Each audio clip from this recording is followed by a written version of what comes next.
Donc, c'est la dernière session aujourd'hui.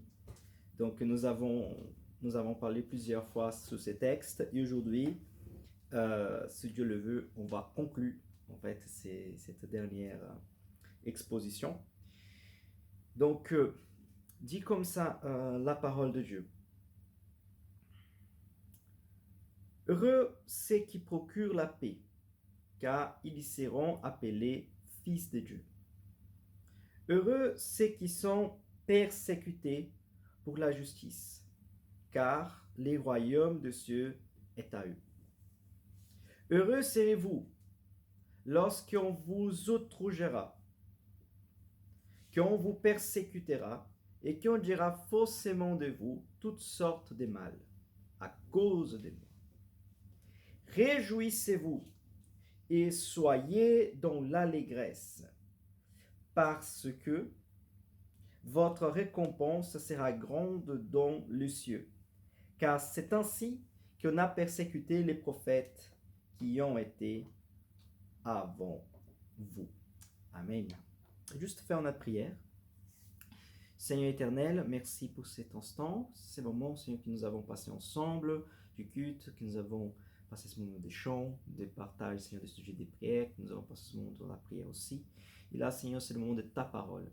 Seigneur, nous avons l'habitude de dire que le moment de la prédication, c'est le moment que tu parles avec nous.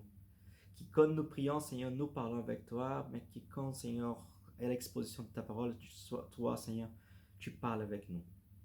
Et Seigneur, de cette manière, c'est vrai, Seigneur, que la lecture de ta parole et l'exposition de ta parole, c'est ta voix, Seigneur, qui parle dans notre cœur. Que tu puisses, Seigneur, nous bénir, que tu puisses nous fortifier et que nous puissions, Seigneur, comprendre, Seigneur, ce que toi as à nous dire ce matin et que nous puissions, Seigneur, vivre et les mettre en pratique pour la gloire et louange de ton nom. Amen.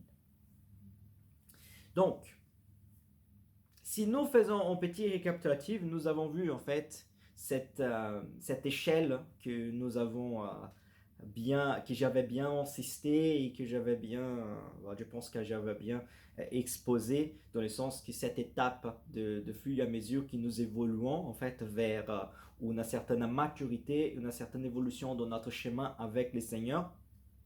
Et le but de tout cela, c'est qu'à chaque jour, nous puissions être de plus en plus semblables à Jésus. Les textes que nous voyons ici, heureux qui procurent la paix, car ils seront appelés fils de Dieu. C'est une idée de ceux qui font un peu la diplomatie d'une certaine façon, ou de ceux qui amènent la paix. Si nous voyons ces textes d'une manière, on va dire, si on prend les textes au pied de la lettre, nous allons penser à quelqu'un qui est un grand diplomate. C'est lui qui va avoir le prix Nobel de la paix dans le monde, qui y va peut-être dans le pays qui sont en guerre et qui va dire non, pourquoi vous êtes en guerre, on va faire la paix ici, on va amener en fait on va dire, cette diplomatie, cet accord diplomatique afin que la guerre puisse cesser, afin que les morts puissent s'arrêter. Et on peut peut-être comprendre ces textes de cette manière-là. Mais je vais dire que ces textes, il y a plus que ça. Même si, évidemment, c'est tout à fait bien des gens qui procurent la paix, des gens qui vont au monde peut-être pour amener la paix dans le monde, des gens qui peut-être, qui avec des frères et sœurs qui ont certaines disputes entre eux, qui ont certaines malentendus, et qui lui vient en fait et dit mais pourquoi vous êtes disputés, pourquoi vous êtes fâchés l'un contre l'autre, et qui vient, il apporte en fait ces mots de réconciliation, qui par exemple quand quelqu'un commence à mal parler de quelqu'un d'autre, la personne dit non mais on va pas voir comme ça, on ne peut pas critiquer, on ne peut pas, on va dire, parler derrière les autres. Voilà, cette personne qui apporte en fait ces mots. Mais ces textes, je vais encore insister, il parle plus que ça. Et il veut nous amener à comprendre quelque chose qui est encore plus profonde de seulement une amitié et une réconciliation entre deux frères un pays et un autre, entre une tribu et une autre, entre une ville et une autre. Ces textes, il parle aussi dans amener la paix et la réconciliation de l'homme avec Dieu. Pourquoi? Parce que nous, par nature, nous sommes dans un état d'inamitié contre Dieu. À cause de nos péchés, à cause de nos fautes, nous sommes dans une rébellion contre lui. Et nous, en fait, nous vivons malheureusement d'une façon qui déplaît au Seigneur. Quand je parle, nous vivons dans le sens de nature, dans le course de la vie humaine, d'accord? Et par la grâce de Dieu, nous, en fait, nous sommes réconciliés avec lui. Et donc, toutes les fois que nous allons annoncer la parole de Dieu, toutes les fois que nous partageons la parole de Dieu, toutes les fois que nous disons à quelqu'un, venez à Jésus, demandez pardon pour ses péchés, il vivait en fait, il vient vivre une nouvelle vie avec lui, nous sommes en train d'apporter la paix, nous sommes en train d'apporter la réconciliation, nous sommes en train d'amener au monde à comprendre en fait qu'il existe une façon de vivre de manière différente, qu'on n'a pas besoin de vivre dans cette dispute, dans cette colère, dans cette haine contre notre prochain, mais aussi contre Dieu. Donc, je pense que la béatitude ici, dans son état, on va dire, plus puissant, est quand nous mettons en pratique l'effet d'aller annoncer et prêcher l'évangile. Qui d'ailleurs, c'est quelque chose de très intéressant, parce que nous commençons par quelqu'un qui connaît d'abord son état et qui va presque à la conclusion à quelqu'un qui maintenant, il prêche la parole. Il y vit, comme nous avons parlé du cœur pur. Non, le cœur pur, hein, il y vit la parole et maintenant il y prêche la parole. Il annonce la parole. Dans sa pratique de la parole, il amène la réconciliation au monde. Et surtout cette réconciliation, j'insiste, avec Dieu.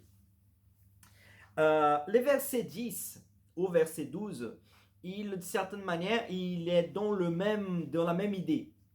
Pourquoi? Parce que quand nous annonçons la parole de Dieu, quand nous annonçons la paix, l'amour, la grâce, nous sommes en train de confronter les ténèbres.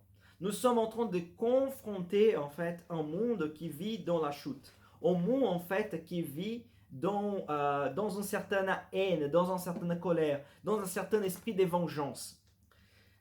La parole de Dieu est claire que l'esprit du monde est une inamitié, vit dans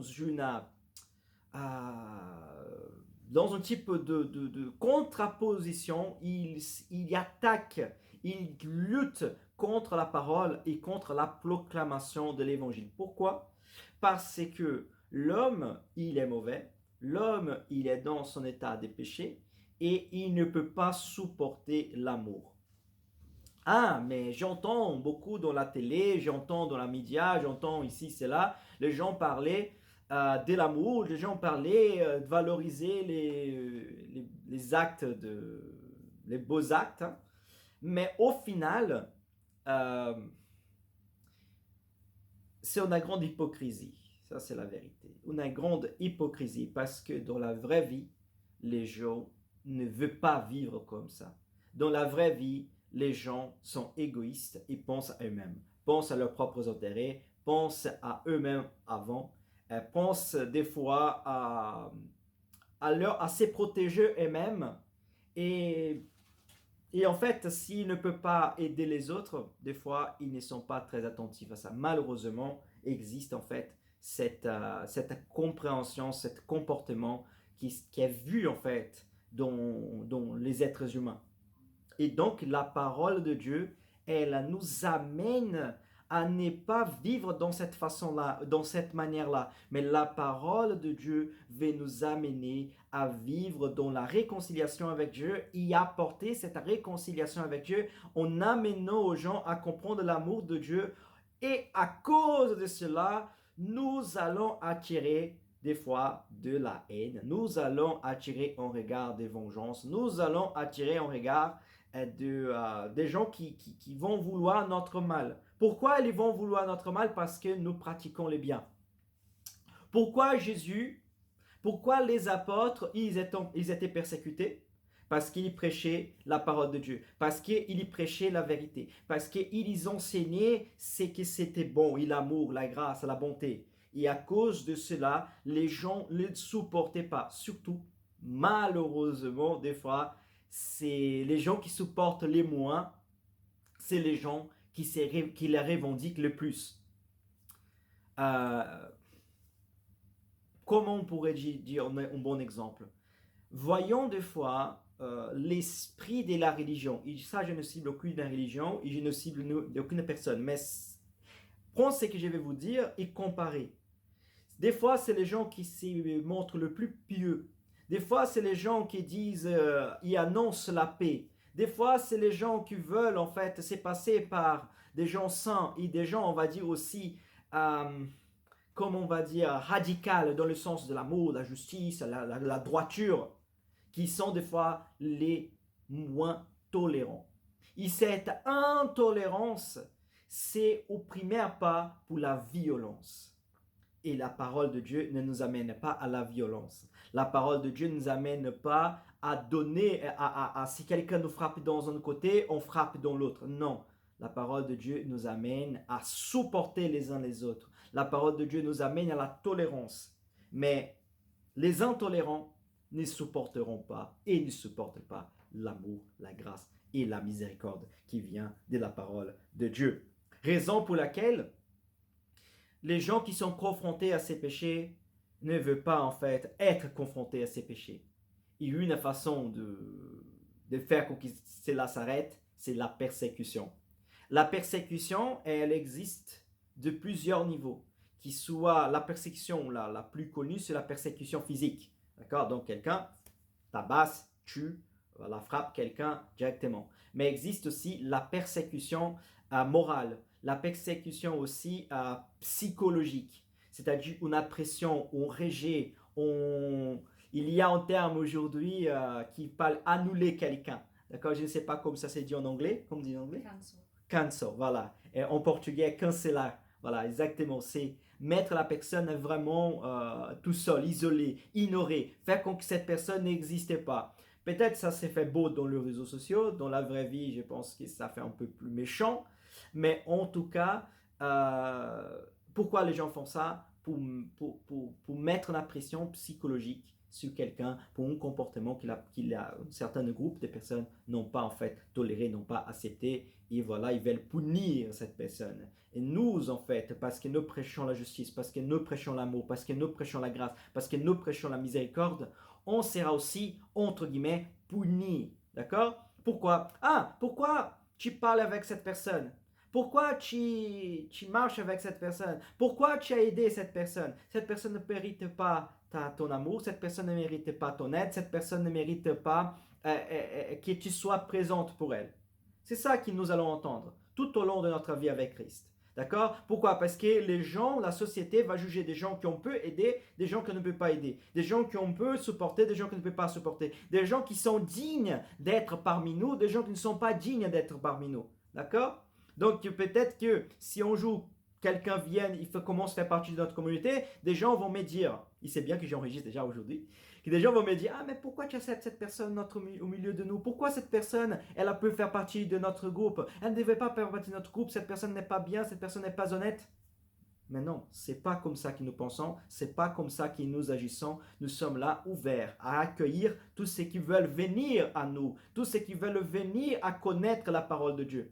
Évidemment, si quelqu'un un jour vient parmi nous, il commence en fait à amener la haine, la colère, il commence à avoir un comportement qui n'est pas digne, cela évidemment ne sera pas acceptable.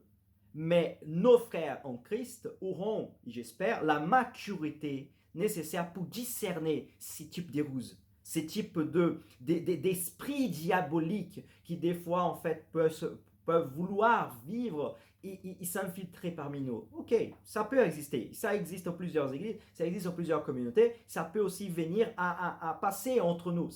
Mais là, entre notre discernement, là, entre notre façon de comprendre les choses. D'accord?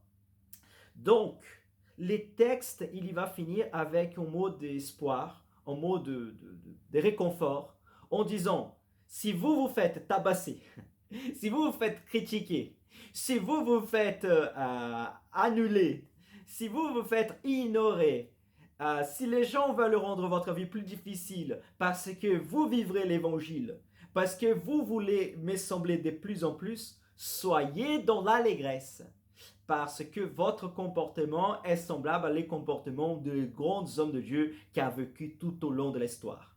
Là, Jésus, il va citer les prophètes. D'accord? Pourquoi? Parce que les prophètes, ils vont dénoncer aussi. Les prophètes, il y a un peu cet aspect semblable à la politique, dans le sens qu'ils dénoncent l'injustice, ils dénoncent l'égalité sociale, ils dénoncent les mal du peuple, ils dénoncent un comportement abusif, ils dénoncent l'oppression du plus fort contre le plus faible.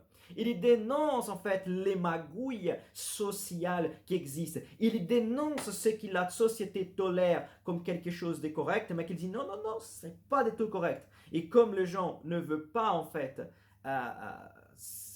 sortir de cette confort, pourquoi? Parce qu'ils sont très bien dans leur peau, il se prend en fait contre les prophètes. Donc Jésus est en train de dire, si vous êtes et si vous subissez la même chose est parce que votre comportement est semblable à ces comportements de ces hommes de Dieu qui étaient avant vous. Et je peux aussi rajouter, pas que je rajoute quelque chose de la parole de Dieu, mais en amplifiant cet exemple que Jésus nous a donné à les apôtres, d'accord, qui sont venus, qui ont été là aussi avant nous, d'accord.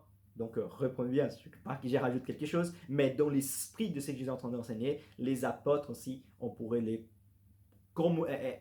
inclure en fait dans cet exemple parce qu'ils ont vécu et ils ont eu une vie en fait semblable à les prophètes qui étaient avant eux et qui étaient avant nous.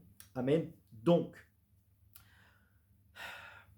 la vie chrétienne, elle n'est pas une vie, comment dire, facile dans le sens de cette perspective humaine de dire la réussite, la joie, l'allégresse, tout va bien, je vais réussir, tout va marcher bien pour moi. Non, la vie chrétienne, elle est remplie de défis, elle est remplie des fois de difficultés, elle est remplie aussi des confrontations. Mais nous faisons tout cela au nom du Seigneur. Nous faisons tout cela pour la gloire de Dieu et on peut avoir la pleine certitude que si nous vivons la parole de Dieu, nous vivons dans la pleine joie. Une joie qui, elle, est de plus en plus prospère, qu'elle augmente de plus en plus, qu'elle se multiplie. Je pourrais même dire de manière exponentielle dans notre vie, dans notre existence, et pour cela, pour toute l'éternité. Amen. Donc, ces moments, je vais faire une prière et après, on va passer aux questions, d'accord? Si vous avez quelque chose à rebondir, à dire, à avancer, nous allons passer à ces moments-là. Seigneur éternel, merci pour ta parole. Merci Seigneur pour cet instant que tu es ici avec nous. Seigneur, que tu puisses nous bénir, que tu puisses nous fortifier et que nous puissions pratiquer, Seigneur, ta justice à chaque jour, à chaque instant, pour la gloire et louange de ton nom.